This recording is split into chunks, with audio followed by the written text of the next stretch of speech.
Namaste. I'm just opening up the YouTube. Namaste.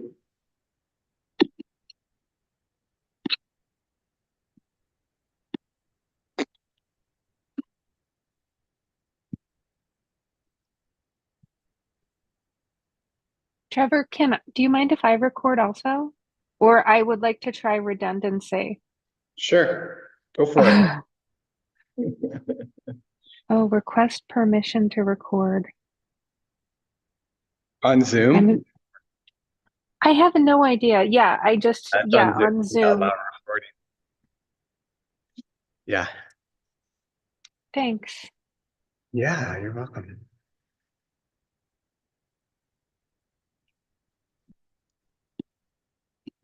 And then,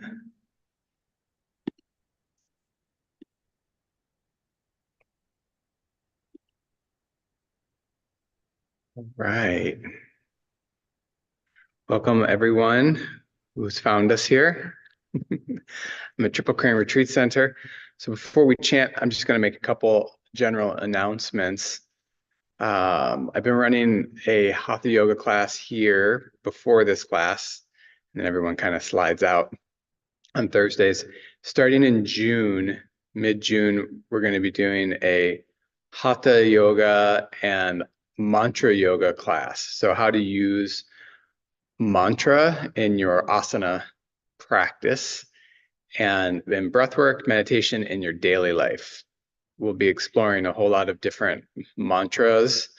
I've created an event on Facebook for it, and it has the syllabus, for lack of better terms, the outline of what mantras we're going to be exploring.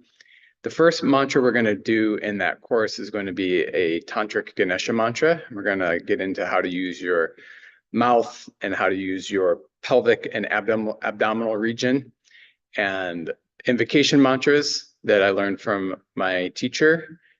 And we're going to look at different, more popular mantras like the Hare Krishna Maha Mantra from more of a universalist perspective instead of beyond just how the Hare Krishnas frame it, although also influenced by how they frame it.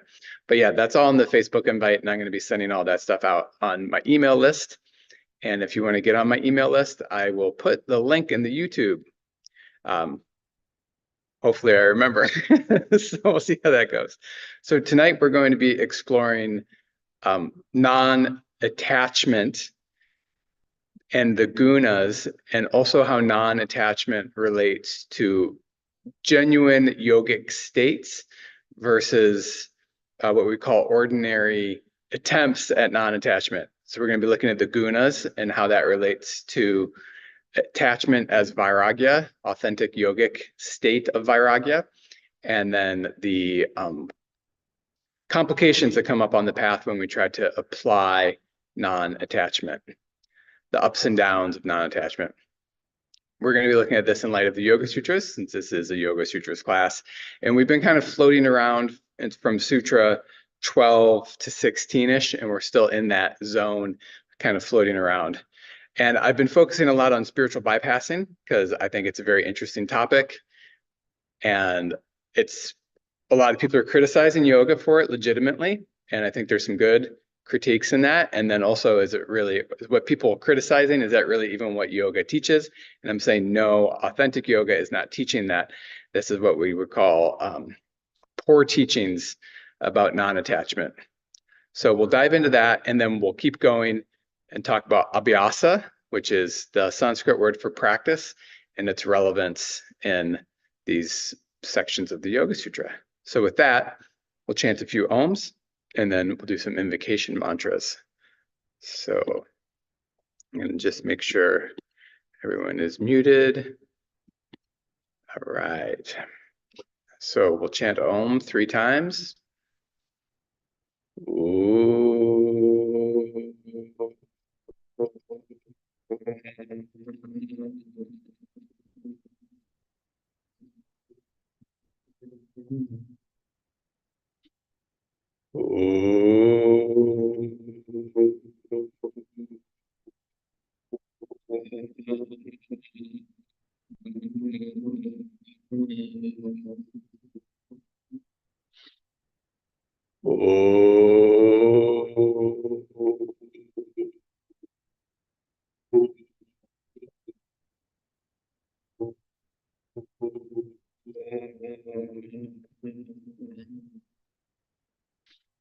Om Shrim Hrim Klim Glam Gam Ganapate Namaha. Om Shrim Hrim Klim Glam Gam Ganapate Namaha. Om Shrim Hrim Klim Glam Gam Ganapate Namaha.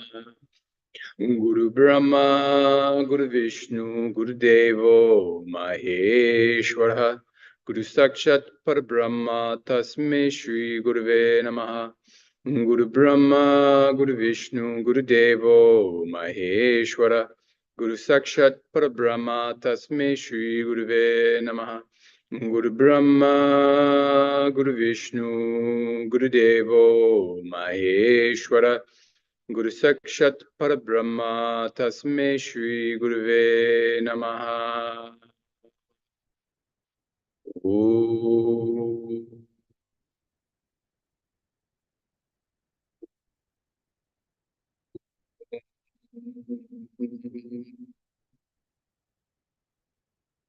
Om Shanti Shanti Shanti Om Peace Peace Peace.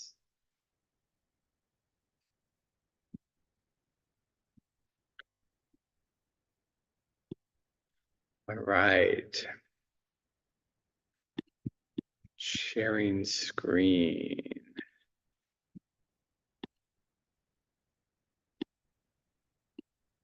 So we're going to overview non-attachment, like I was saying. Some of this we've gone over in the other classes. So this is going to be overview and also going a little bit deeper on some of these ideas. Now, these ideas, I'm wanting to change my language around that because we're expressing realities. We're trying to use language to express realities. So, vairagya is the Sanskrit word for non-attachment. So when we look at the Sanskrit etymology, vi is the root word. It means to be without. And raj means color, to be moved by, excitement, or attracted to.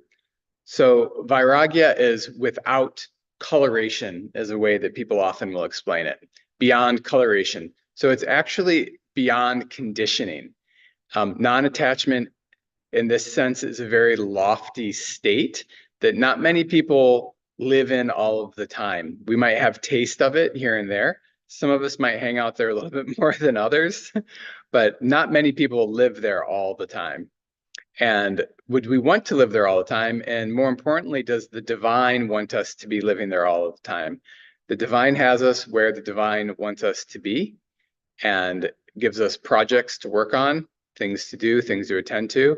And if we are in a state, if we're an extreme vairagi, as they call us, one who's completely non-attached, then what is even the point of being here at Earth School anymore? So this is a very high state of consciousness, which is introducing the word here and exploring its Sanskrit roots, which point to its meaning, which is to be beyond coloration or beyond conditioned, to be free from excitability, free from attraction. And if you're free from attraction, you're also free from aversion, because attraction and aversion are two sides of one coin.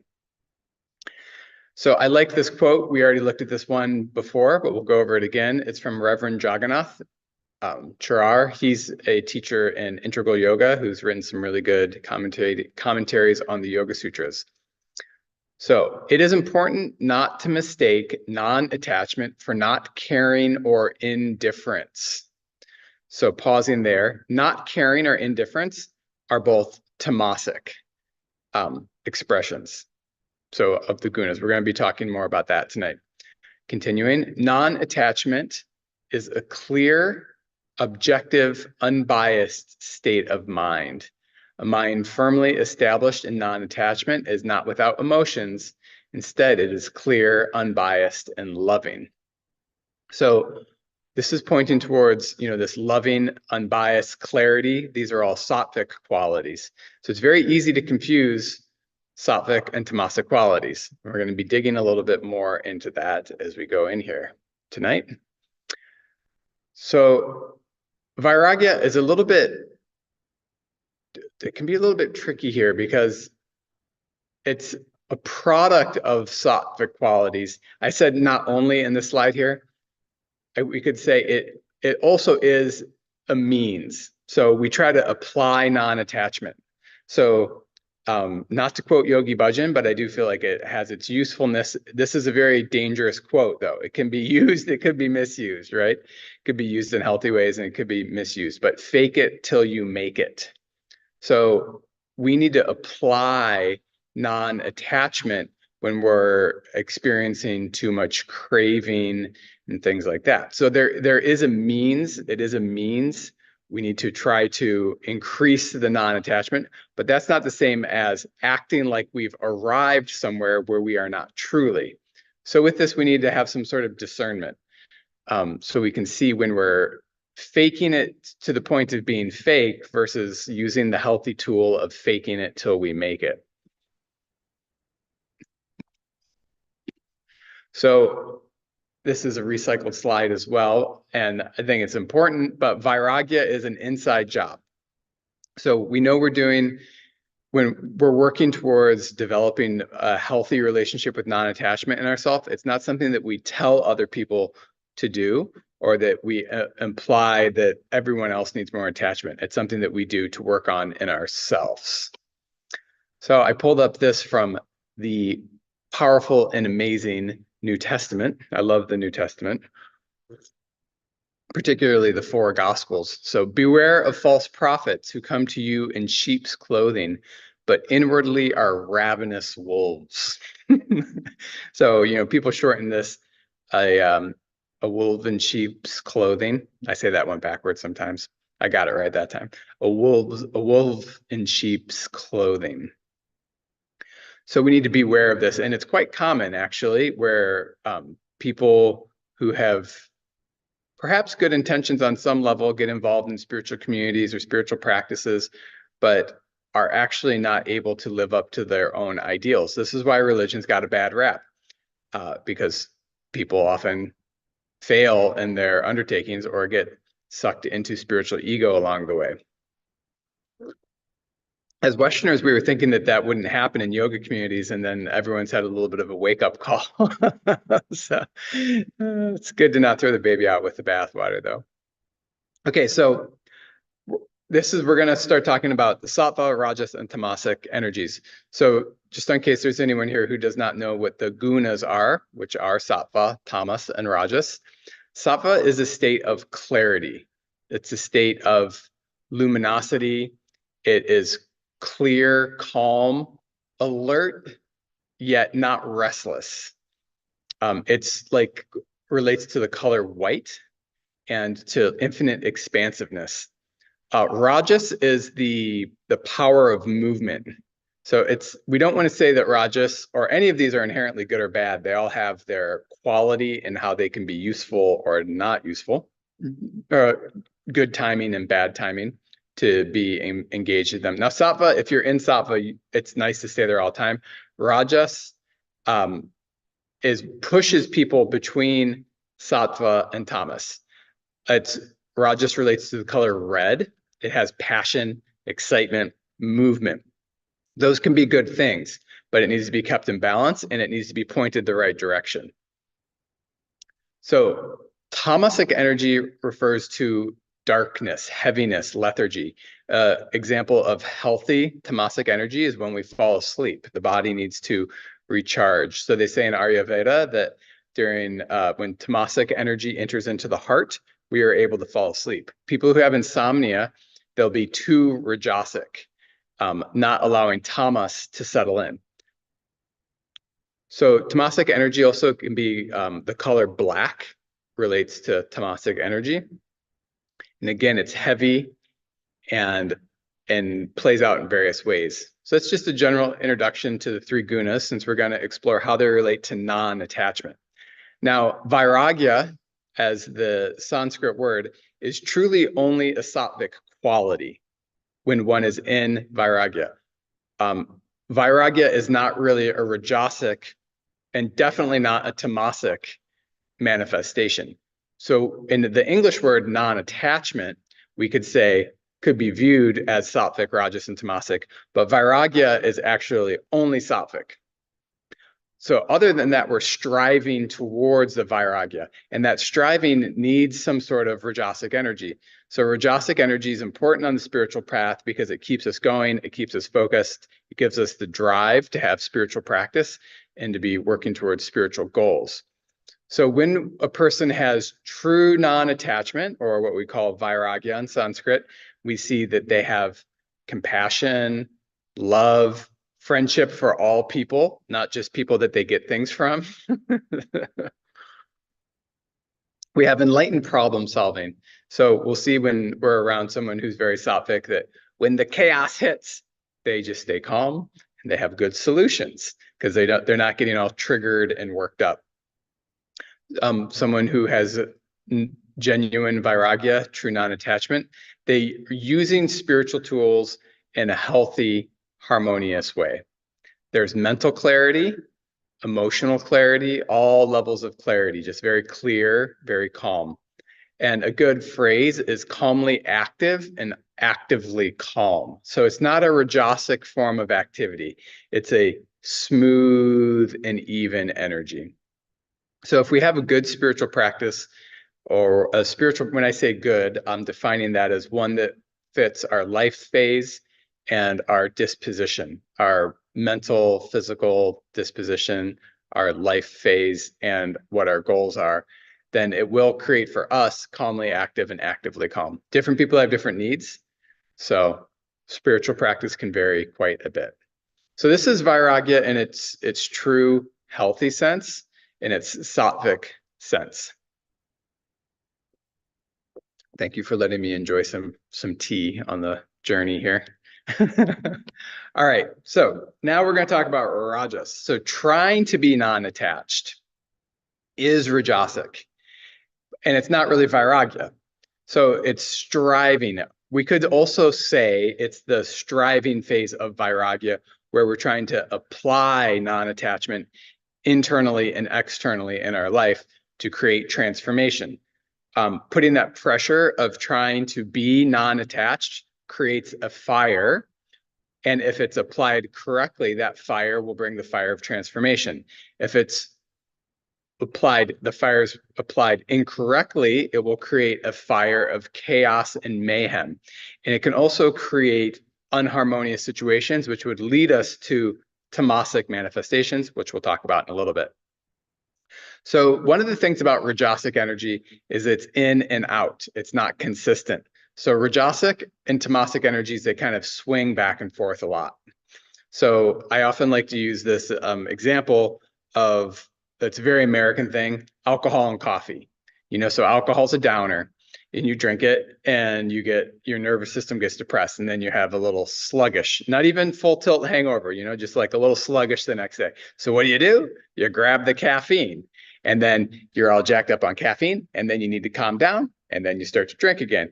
Or you need to eat a lot of food to calm yourself down, which would be another tamasic thing. So we're in this like swing back and forth versus finding a way where, you know, doing spiritual practice, good asanas, meditation, pranayama, mantra, where we create consistent, smooth, even energy. So when we're trying to apply non-attachment, we might sometimes be, what the term neophyte comes to mind, but it can be a little immature sometimes. We might not understand how to do it with compassion or how to do it in the right way, especially if it's not a state that is anchored deep inside of us yet.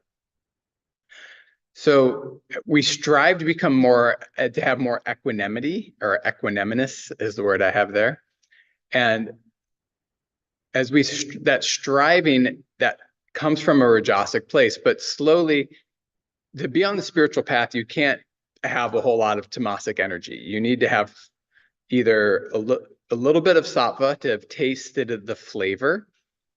And then the rajas pushes us to go further towards the sattva. So the sattva transforms into the more subtle.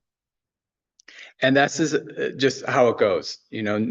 Very few people are purely sattvic all of the time.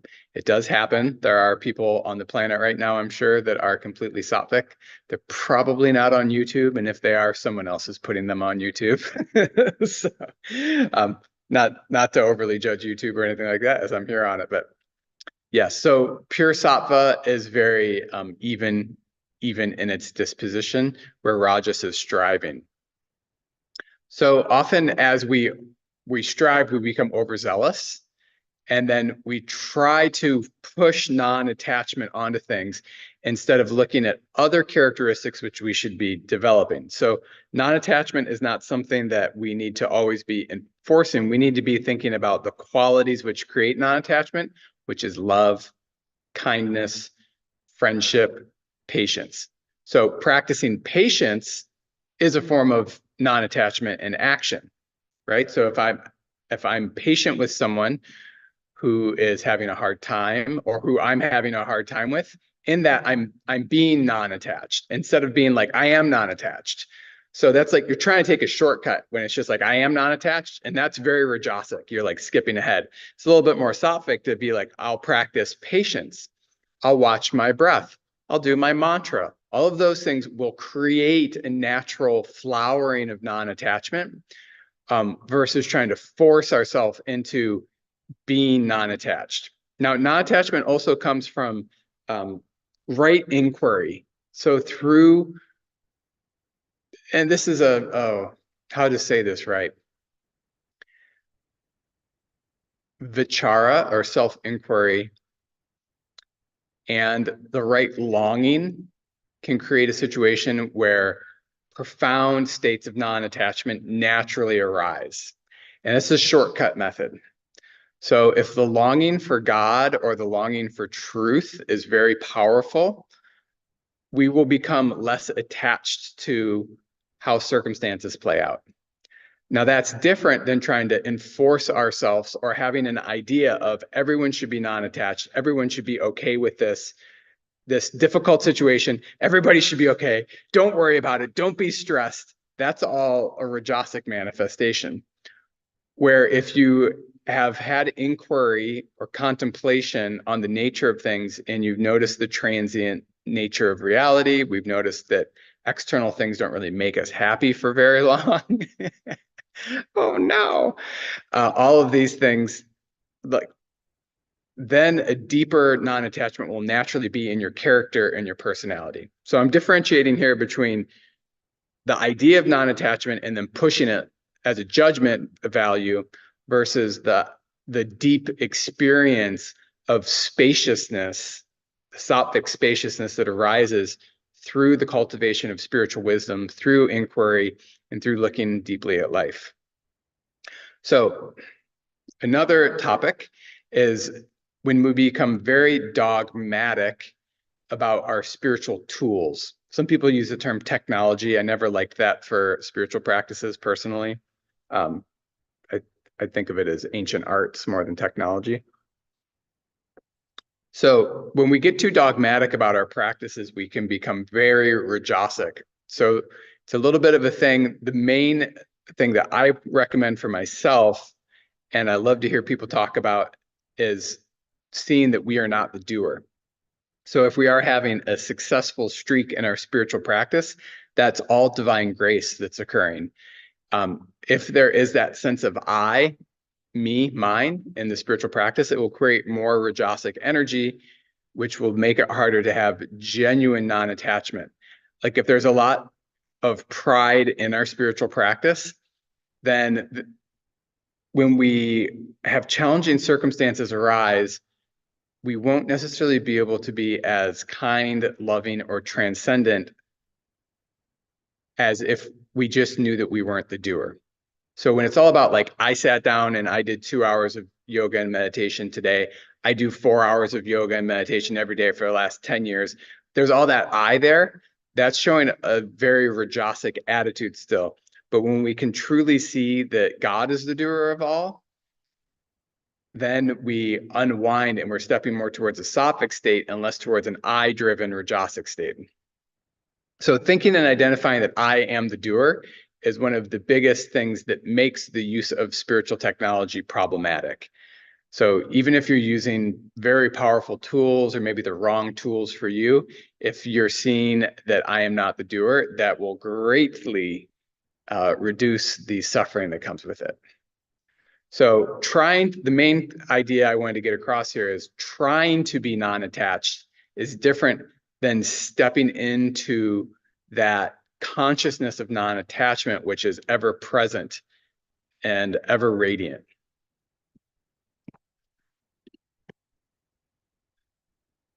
So here's some healthy forms of Rajasic non-attachment. And then I have in brackets, it's not vairagya, but it's us trying to like step back from our clinging to objects. So there's a teaching in the Yoga Sutras, Vitarika Badana Pratipakshabhavanam. Pratipakshabhavanam. Vitarika Badana Pratipakshabhavanam. So I particularly like those last two words there, but I have three different translations here. We'll go to the top one from Swami Satchidananda. When disturbed by negative thoughts, opposite, positive ones, should be thought of. This is Pratipakshabhavanam. And Swami Pravananda from the Vedanta Society, to be free from thoughts that distract one from yoga, thoughts of an opposite kind must be cultivated. And then Swami Vivekananda, to obstruct thoughts which are inimical to yoga, contrary thoughts will be brought. So these are three different ways of translating the sutra. So bhavanam, that last word, bhava means mood, which is very important here. It's not like this idea of non-attachment. Oh, my mom said something, I'm super mad at her. Mom, you just need to be like, let go of that and be a little bit less attached, right? I'm sure I've said that to my mom. Maybe you've said it to your mom. So, telling people to be, that's like, I've got this idea of non-attachment and other people need to do it. It's very Rajasic, right? On the other hand, the bhavanam, the feeling of non-attachment. So contemplating, they're saying to have the opposite thought in some of these translations, but it's a translation, it's more of an emotion and a feeling, the bhavana. You want to get into that emotion, the emotion of feeling non-attachment. So how do we feel non-attachment? Step into that sense of inner spaciousness. How do we know inner spaciousness? We cultivate it through our meditation practice. Hopefully at some point in your meditation practice, you start to feel that big, spacious, relaxed, open feeling. And then we can start to roll in that space. And then when we get into situations in life, step into that space instead of trying to force the concept of non-attachment. So this is an interesting topic because, some people can talk about it's oppression. It's not really meant to be oppressing things per se. I mean, we need to have a little bit of self-control in life. We can't follow all of our impulses. If we have a tendency to overeat or indulge or sleep too much, we need to get a little bit of control of ourselves and pull things back and try to get balanced. So contemplating over the opposite or vibrating into the opposite, if you want to go out, well, okay, here's an example. Grateful Dead culture, lots of drugs, right? I've been involved in it. It's a community, right? And I don't mean to paint that community in a negative light. I think that there's probably some really beautiful, authentic transformation going on for people. But so changing our time schedule. So it's like when I go into that community, how much time am I spending on my spiritual practice with my meditation practice? So getting into the meditative mood, going into a community like that in a meditative state so that you can enjoy the positives without getting pulled into like the dark drug culture and things like that. So it's about shifting energy in the right way. so that we can stay centered and balanced, connected to the earth element, feeling grounded, and connected to the heaven element, and then letting them meet in the center at our heart, and then living out into the world in that balanced way. So I didn't want to go on a huge thing about Pratipakshabhavanam. It's a whole teaching in and of itself, but it's a simple way to look at a healthy form. It's rajasic. We need to put this effort in to cultivate a non-attached vibration in our overall psyche. So again, healthy forms of rajasic non-attachment, which is not vairagya again, but it's cultivating that letting go. So we need to apply apply detachment, stepping back from cravings. So anger, like some people like, especially like on the political trip, and I'm not talking about one side, I'm talking about all sides. It's very common to be really angry. And it's like, like I hate those people. They're horrible. So, and then like the community is like, yeah, hate those people. And then it's like a negative echo chamber of like everybody's disliking each other. So we need to step out of that, we need to have a little bit of compassion, a little bit of love, a little bit of trying to see things from other people's perspectives other than our own. So not glorifying anger. Lust, we'd have a lot of glorification of lust in our culture. Greed, attachment. So anger, lust, greed, and attachment. We need to detach from these negative behaviors. Now, detaching from a negative behavior is different than a state of inner detachment, of deep vairagya, which is free from the cravings. So, Arishadvaraga. So the 6 enemies of the mind. This is a teaching in Vedanta. And these are things that we need to detach from. So detaching from something is different than non-attachment.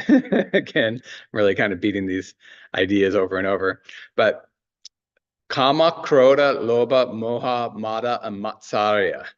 Anger, greed, attachment, ego, and envy or jealousy. So the first word, kama, is an interesting one because kama is not, it means pleasure. My mom goes by the name Kamakshi, which means one who has desire for Shiva. So that would be a form of sattvic pleasure. So kama doesn't always mean negative. Kama can mean a positive desire or a type of desire that brings shackles to us. In this context, it's referring to it in a negative context. So lust. So are you familiar with the Kama Sutras? Not Karma Sutras. Kama Sutras means teachings on pleasure, referring to sexual pleasures. So anger, greed, attachment, and ego. So these are all things we want to detach from. And again, detachment is different from non-attachment as an inner state. So this is like we're in a battle with these negative things: anger, greed, attachment, ego, envy, jealousy. And as long as we have these tendencies to get angry at situations or to be greedy, and we could, each one of these topics we could go into for a long time about anger, greed, attachment, ego, lust, jealousy. We're not going into all of them now, but we need to detach from these when we see them come up. And when they come up, we need to cultivate the opposite. So if I'm angry, focusing on something cooling. And it can be when we talk about Pratipakshabhavanam, doing the opposite. Anger is hot. So we would want to do something to cool us down. Say a prayer, eat a cucumber, have some yogurt, don't eat foods that are going to increase our heat and our aggressive qualities. Just trying to, shift our mood from the negative to the positive. It's interesting. And I feel like even shifting from being like, I'm going to step away from my negative, I've seen and some ideologies today that people are following, even that gets a bad rap. It's like, well, if I'm angry, I need to express my anger. It's like, yeah, you can do that. And sometimes we have to, and sometimes we always will, and we need to have forgiveness when that happens. But it's important to not be so hung up on our self-identification with our negative behaviors that they are in total control. So I brought this up because these are things that we want to detach from to cultivate ultimately the big non-attachment. So I talked about this already. So Rajasic non-attachment has effort, and it has I did it. Like, oh, I'm like so non-attached. I'm so super spiritual. Where genuine vairagya is beyond the state of feeling oneself to be the doer. So when we have like really genuine non-attachment, it's like, thank you, God. Thank you, universe. It's like, how can I be in this moment more to facilitate spaciousness, openness, and love for everyone? It's like, wow, look at us all being here together in this oneness, feeling this love with each other. It's like completely different than, you know, I took a bunch of ayahuasca and like, I like now see that the Illuminati is controlling everything. Now, the Illuminati might be controlling everything. I'm not to rule that out or not, but just rambling, making fun of myself and others. So a nice quote from Swami Shivananda, Vairagya is the product of real love for God. So I like this here. Vairagya is explained differently in different sub-traditions in Vedanta. In the Hare Krishna movement, Vairagya is considered a preliminary stage and then something you need to let go of because you want to become non-attached to the world so that you can be of service to the spiritual realm, which is ultimately ruled by Krishna. Now, not everyone's going to jive on that. They're very heaven-centric. They don't call it heaven. Vaikuntha, I don't know. I don't want to misrepresent my Krishna friends with wrong Sanskrit terms, but Krishna's eternal adobe. And they want to be in that heaven realm and be forever in the play of Krishna's divine Leela. So they want to be non-attached as the preliminary. Now in Jnana Yoga, Vairagya is a very high state, which is where you really want to get to. And it's also something you need at least a little bit of it to be on the path of Jnana Yoga. You can't really be doing Jnana Yoga unless you've tasted some level of non-attachment. Now, Swami Shivananda here is talking about bhakti, love for God. And when you have that deep love for God, you're non-attached to the world. And I mean that in the world, I'm of the school of thought that the world is real, but that non-attachment and that you're not always triggered by cause and effect so much. You can accept the divine play, a little more love and a little more humility.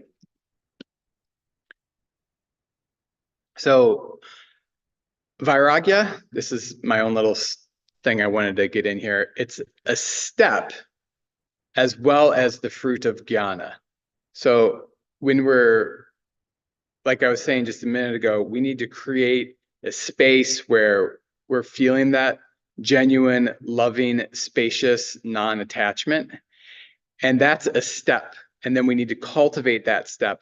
And then as it gets more and more infused into our life and into our consciousness, jnana, or true wisdom, true knowledge of the divine and of reality unfolds itself. So vairagya is an important step that also is the fruit. So the tree is in the fruit and the fruit is in the tree. The seed is in the tree is in the seed. So just like those things are all interconnected, that's how jnana and vairagya work with each other. And so we've been reviewing a lot of the dangers here of misidentifying non-attachment and these lower forms for the really high state, which is leading to a more liberated state of consciousness. Okay, so now we're getting into the interesting topic here of, it's a complex topic of how tamasic energy, non-attachment is, like I've been saying, it's not true vairagya, and it's complex. So the first bullet point there is laziness. Now, laziness is not necessarily going to be a spiritual aspirant, isn't going to brag about their laziness, but they might be in reality. So, but laziness is a tamasic virtue, or virtue. That's not the right word. Laziness is a tamasic quality. So with vairagya, I'm sorry, with a tamasic version of non-attachment is when we focus on others needing to change versus changing ourselves. So changing ourselves would be a rajasic, a healthy rajasic thing. I'm going to change myself. Sattva doesn't need to be changed. It's like I am abiding. I am here. I am in it. It just is. So rajasic, we're trying to change ourselves. Tamasic, we think other people need to change. If you look at a lot of political, and again, talking about all sides, it's a lot of the rhetoric and propaganda. I use propaganda as a synonym for rhetoric. That rhetoric and propaganda is very much so about the enemy needs to change. And if they weren't like that, we would be okay. But we need to self-reflect. We need to look at how we need to change. So often we'll claim spiritual evolution to avoid problems and negative feelings. So if we look at the 3HO Yogi Bhajan debacle, and this is in other communities as well, like in Siddha Yoga, Swami Muktananda is accused of some pretty hellacious sexual abuse of young girls. It's like so unpleasant you don't really even want to talk about it. So the disciples say the spiritual master is doing it to help people transform their karma. So maybe I'm wrong. I don't think so, but that is justification of someone who is doing tamasic and very rajasic, very tamasic, very dark. It's rajas energy moving the wrong direction. So it's not rajas moving towards love, compassion, and kindness. It's rajas moving towards hurt, harm, destruction, bringing things into their dark energy of tamasic energy. So that whole thing of like, oh, the enlightened person can do anything they want. I think in some ways that can be true, but it's very easy to misunderstand that. So, and then you get into an echo chamber of a spiritual community, which was an echo chamber before internet echo chambers. Everyone's in the community together and they all are reaffirming to each other, we're doing the right thing. We're doing the right thing because we're protecting the master. The master is pure. The master is perfect. If he's doing anything cruel and horrible, it's because it's what we need to have happen to us. Well, yeah, it's always what we need. Everything all the time is what we need to have happening to us. But that doesn't mean we should be justifying or saying that this person is somehow a mastermind that's helping us burn through our karma. So it's all very tamasic, toxic, poisonous kind of things.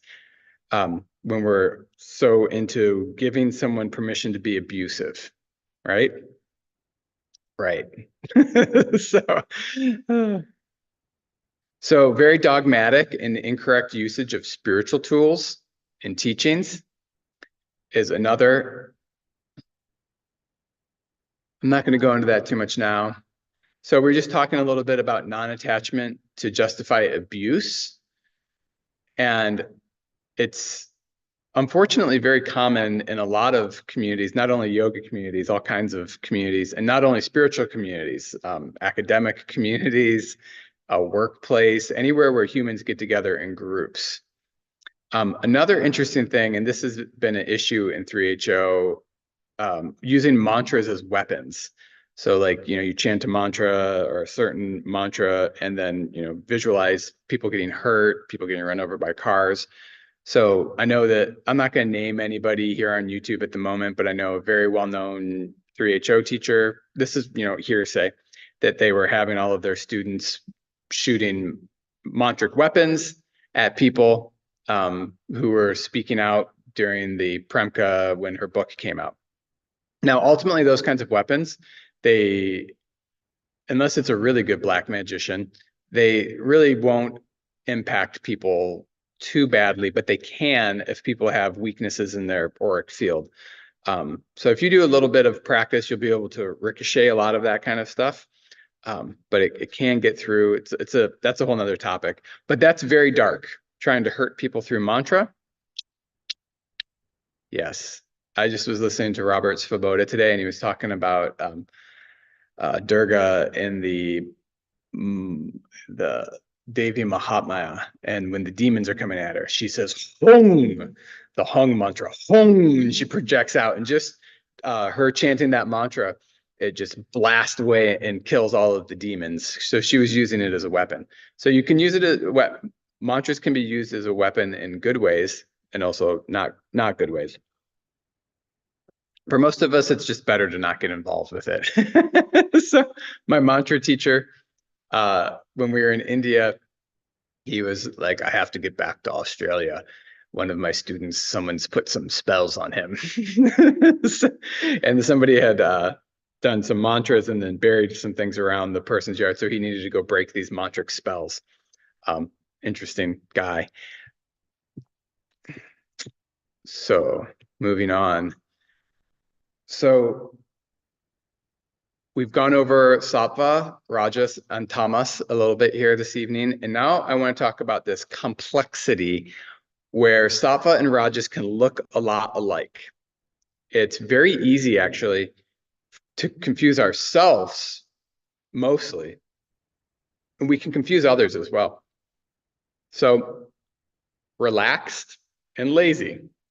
So sattvic person is relaxed, but they're relaxed, focused, clear, calm, full of energy, relaxed. Not agitated, not sleepy, lazy, relaxed. Where tamasic is very lazy and heavy. So this doesn't make a direct correlation with non-attachment, but that's cool. We're kind of just riffing on things. We're jamming here. Okay, so sattvic people are very consistent. There's a calm consistency where tamasic people are resistant to change. So resistant to change can look consistent, but what's different is the internal state. So someone who's been doing spiritual practice every day for 50 years, it could be like really like wound up with a ton of tension and a lot of negativity, a lot of dogma, a lot of fear, and resisting letting go of things that aren't serving them after even blatantly like the evidence could be clear, and then they'll pull the ostrich, their head will go on the ground, resisting change. It's like, oh, but I've got all white clothes on and I've got a spiritual name and I'm in this community. Well, it can be very tamasic and very heavy, especially if there is negative forms of tamasic energy playing out, especially like abuse, right? So you don't want to look at the abuse because it rocks the boat of somebody you've put up on a pedestal. Well, that is super tamasic. That's not consistent, clear energy. So people are like, oh, I'm so committed. I'm still a true believer in all of these things. Yeah, that's not good, especially when the evidence has become overwhelming, But if you think that the teacher can abuse people and it's like helping them on their evolution, it's very hard to get through to people who have that tamasic belief system. So there's a lot going on there. Sattva is transcendent, right? Like peaceful, you could say as well, transcendent or peaceful. And then the tamasic version of that is spiritual bypassing. So genuine peace, genuine transcendence, genuine acceptance, genuine love, genuine compassion, beautiful qualities that we need to cultivate. Spiritual bypassing will avoid things to look like it is transcendent. It will not deal with things to make it look like it's okay with things. It's more about, I am okay. Everything is okay. There's no problem here. I'm not going to deal with this. I'm just going to go do my mantras. So it's not genuine transcendence. It's actually disassociation. So it would almost be better if instead of having spiritual bypassing there, I could have disassociation. So genuine transcendence, it's like, if it's real transcendence, it's also integrated through all layers, right? So that's why we see with a lot of the avatars or like really great beings, like, like we're told Jesus was, or like Ramakrishna, Guru Nanak, even Amma, who's with us today, tremendous compassion. They do so much to serve people. It's not just all like, oh yeah, y'all a bunch of chumps. You got don't go deal with it, So there's the disassociation is very easy for us when we're disassociating. It's very easy to think that we're transcending, but we're not. So this is confusing sattva and tamasic. So sattvic people, there's a lot of loyalty to your teachers, loyalty to society, loyalty to your family, loyalty. And on the other hand, fanaticism. So, the fanatic will cling to all sorts of negative things that look like they're good, but maybe there aren't, where the loyal person would maybe, know when to, the sattvic thing would actually be able to rearrange anything. Okay, I am a Kriya Yoga practitioner, and I practice under the lineage of Paramahamsa Pragyanananda and Paramahamsa Hariharananda. Pragyanananda is a living guru. I think Pragyanananda is a pretty nice guy. I think he's a good guy. If he came out and there was like a whole bunch of sexual allegations, I would be a little bit skeptical, but I would look into it. And if something came out about him, I would admit that I was wrong. I would do that. Now, fanatic people will cover for their teacher at all costs. I've been in different yoga communities that have leaders that have been accused of different things. I don't think that all of the accusations of every yoga teacher out there, they're not all true. Some of them are, some of them aren't, according to me. I don't think an accusation equals truth. Now, when you look at somebody like Yogi Bhajan, and there's like so many accusations and they go on and on and on, and then you can see in his teachings and in his lectures that there's all this craziness that just makes it obvious that there would be abuse patterns. But yeah, it becomes kind of obvious. And then you have people who are like pretty good teachers that maybe had a mistake. And, we don't want to crucify people like that. You got to let people do what they do and then, maybe let them move on. We can't always be forever crucifying somebody who did something wrong along the journey. So the last one, truthfulness versus deceit. And all of these things I'm talking about, it's very deceitful to justify abuse, to run illegal businesses, to steal money from people. That's very deceitful. But if they always are claiming truth, it can become very smoke and mirrors. So when this tamasic energy is doing all these things, like deceit is acting like it's truthfulness, that's darkness, right? And that's what tamasic energy is. Tamasic energy is darkness. So when tamasic energy overtakes spiritual communities, that's when the Bible quote we come back to, a wolf in sheep's clothing.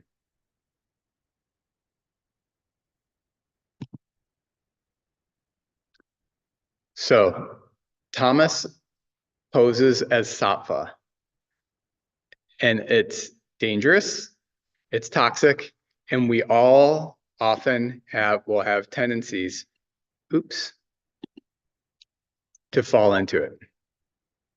So I have fallen into it in my life. I have fallen for tamasic teachings that are posing as sattva. And I've gotten good things out of it. And it's what I needed. And it was my karma at the time. And I'm at peace with it. But just like I've been riffing on this stuff for a while here, but claiming transcendence while neglecting duties. And when I say duties, I mean like if there's like kids being raped, we have a duty to address that, right? Like ASAP. But if we're all like, oh, I'm so blissful, that's a bunch of really toxic. Ignoring the suffering of others, like not being compassionate when other people are suffering. There was a story I heard about Tara Brach, who was in 3HO for a little while, and her run-in with Yogi Bhajan. It's a really good example of him not being compassionate at all while she had some stuff going on. I don't remember the whole story. I think she had a miscarriage, and then he told her that it was because she was this and like ran a bunch of negative trips on her. So, if a woman has a miscarriage, whoa, yeah, just like, try to be nice about it. Yeah, or be nice about it, It's like you don't want to just go and tell people, oh, well, that's your karma and you need to get over it. Now, some people might be open to that, and on some levels, that's an appropriate thing to talk about, but not always. We want to go towards compassion and love before we start enforcing this idea of being transcendent, which is then actually disassociation. So yes, like I said, using mantras with the intention of hurting others, and also even using mantras with the intention of compiling wealth or prosperity is also tamasic, which is a hallmark of 3HO. Now it works, you can get stuff, but there's lots of karma. If you're working on manifesting things, it can be okay at times, I'm guessing, but it's also you're playing with trying to gain pleasure instead of being at peace with things as they are. Now, this is a little dicey topic. I don't want to totally unpack right now. Prosperity is not a bad thing. Prosperity is a good thing. So moving on, not going into that wormhole. I'm saying that a lot tonight. So using spiritual practices to look good, to gain social status, and to get material gain. We all do it, and that's okay. It's part of the byproduct of spiritual practice. Any spiritual practice will make you wealthier, healthier, and happier. And we should enjoy those qualities. But we don't want to become clinging to those qualities. We want to have a sense of detachment or vairagya about these things. We want to see that that's not all that there is. So, what time is it? Okay. Practice and non-attachment. Okay, so the next section here, and we're running out of time here. So if I want to stay to the hour, practice and non-attachment are a pair that work towards its samadhi. So now this is going back to the Yoga Sutras. I've been riffing on this topic because I'm passionate about it and it makes a lot of sense in my mind. And as I was digging into non-attachment in these Yoga Sutra classes, I felt like I wanted to dig into how sattva and tamas can be misleading, or how tamasic energy can look like it's sattva, but how it's really not. I wanted to clarify this important point that a lot of people are complaining about the yoga community and all of our toxicity, and they're often right, but they're not actually giving a critique to genuine, deep yoga practices. So I felt the need to really riff on this stuff to say, yes, there are issues with spiritual bypassing. There are issues with people acting like they're non-attached, which is disassociative, but that's not what yoga really teaches. Yoga teaches us that these are major obstacles on the path. And so when our political or social minded friends are criticizing the yoga community, I say, yes, thank you. Let us have it. And actually, yoga is teaching exactly what you're saying. So with that, I'm going to wrap up that topic. And I didn't get into this next subject because I was jamming and riffing on all these other things. Oh, I've got another slide here. I'm going to go into this really briefly. Genuine non-attachment, if we actually get it, like I was talking about it earlier, if you have the right inquiry in your mind, jnana yoga, if you start to look at like what's real, what's unreal, where are my emotional reactions coming from? How is craving impacting me? Where is the sense of I coming from? All these things we can contemplate on. Why am I suffering? How can I get free from suffering? All of these different inquiries that we can have. If we do that, it's a shortcut. And it can be such a powerful shortcut, you don't even need practice. Practice is gone. So this is what happens in the case of some sages or some enlightened people. Some people like Eckhart Tolle or Ramakrishna, for example. Ramakrishna was so depressed And that his peak of depression is when he had a huge enlightenment experience. Same with Eckhart Tolle. I know that there's others who aren't coming to my mind. I've heard various stories about like Buddhist monks that are in the monastery for a long time, and then they like get sick of the monastery, they leave, and then they go and they do something crazy, they suffer really bad, and then boom, then the enlightenment hits them. So it's when the longing is there. Intense longing is another thing that can bring non-attachment, like if you're really longing for the truth. So abhyasa, which is explored in the Yoga Sutras, which we'll go into next class, it's more systematic. It takes time, it takes discipline, it takes regularity. It's you don't need to necessarily have the configuration of everything that needs to come together for your inquiry to work. So abhyasa is a very dependable, reliable method, and we will explore it in the next class. So, did I stop my screen share here? Let me zoom.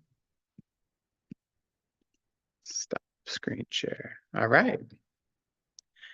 So I rambled on that for about an hour. Thank you to anyone who made it to the end of this class. That was awesome. Thank you, Jay. Thank you. Do you have any thoughts you wanted to share or anything? About spiritual bypassing, there's a Hindu hermitage near me, up here in Maine, and they're really a cult, and I love them. Like I love them a lot. Um, and they are really all about um curating and monitoring their thought forms to be entirely sattvic. And I feel that their guru um, encourages their sattvic nature as a means of furthering the way that he exploits them. And I feel simultaneously that it is a method of spiritual bypassing, so that if these people ever generate a thought like, oh, my guru is exploiting me, that they then quickly um, curate their thought forms to something, ram, ram, ram, and not dwelling on the negative. And I really have been meditating on this and digesting it for like probably a couple of years now, because of the spiritual bypassing, but also because of the sattvic making qualities, like I'm sure I could go on about it, but I will not. That is my thought. Yeah, it's interesting. Yeah. I feel Well, like uh, everything has obstacles, you know? Like that's my observation. Like I was mhm, saying, I'm involved with Kriya Yoga International, and mhm, I think that's a pretty healthy organization.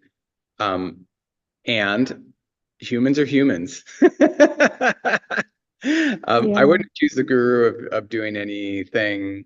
I haven't noticed anything where it's really nothing super fishy. If somebody makes a commitment to monastic life, Mhm, I think sometimes we have a hard time understanding that as Westerners, um, because we don't have a lot of monastic role models and stuff like that.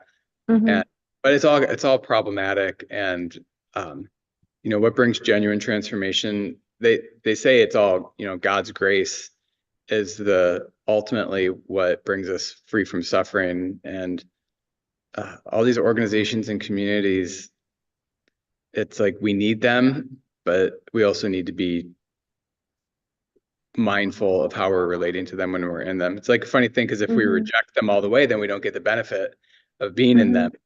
And then we're like out, and then we find ourselves in maybe something where there's no spiritual anchor. So it's like how to be in it, but not getting the negative side effects. But Yeah. yeah, I'm not trying to comment on the community you're talking about because I don't know anything about it, but that's just what you said made me think Right, about. right. I appreciate that. I appreciate that. I Yeah, keep on, pardon? you go. Well, I keep on coming back to, like in the cremains of Buddhist monks, there's often found these little they're like somewhere between crystals and pearls, and they're called sarira. And do you know these? Do you know? Mm-mm. Oh, they're amazing. So they're Sarira, and they have all of the subtle qualities of the deceased monk. They're venerated and they're often brought to do like miraculous healings. And they come from a really sattvic state, and they can form, especially like around the liver, but also like at the nape of the neck where sweat might happen, but they only happen when the monk is actively, or nun, actively in a state of like meditation, when they do like long ass meditations for extended periods of time for years. And it essentially comes from um, like when we produce, for example, like cortisol or anger hormones in our body.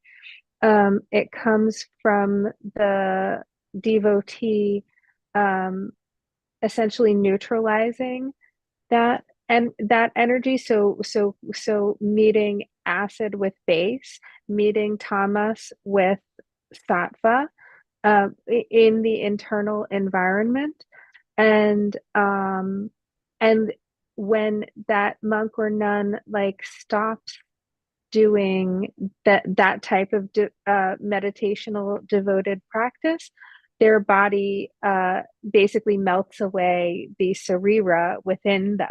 Like their body stops producing them, and that's the the double bind I find in spiritual bypassing is acknowledging the wrongdoing of whatever is going on around one, and being unattached, um versus riding that acid wave and saying, hey, we got to overturn the cart here, we have to change the system, this is not right. And that coming back to like cultivating the thought forms, one's thought forms. Anyway, it's a half-baked cookie. Um, That's that's where interesting. we're at tonight. Yeah, it's interesting. Yeah, I definitely have fallen off my practice at times, and it's often because of frustration with teachers or Mm, communities and stuff like that. And I'm at a point now where it's like just like keep going no matter what happens with anybody else, because I hmm know it's better for me and better for everybody else. Um, hmm I also am lucky to I've had really good teachers, and some of them are not very well known people. They're just like not known at all within the national or international world. Um, so yeah, at Mother's Trust Temple, where I've been very involved with, it's in West Michigan, close to Lake Michigan. In hmm the temple there, they have Sri Ramakrishna's ashes and Sharda Devi's bones and ashes in the Wow. in the building there. They're built into the foundation. My goodness. Wow, that's amazing. Yeah, and the vibration in that place is strangely awesome. Mm, What's going on here? And that, yeah. So, cool. yeah. Cool. Well, Om Shanti Shanti Shanti. Thank you. And I hope everyone has a lovely evening. And I'm going to sign out here.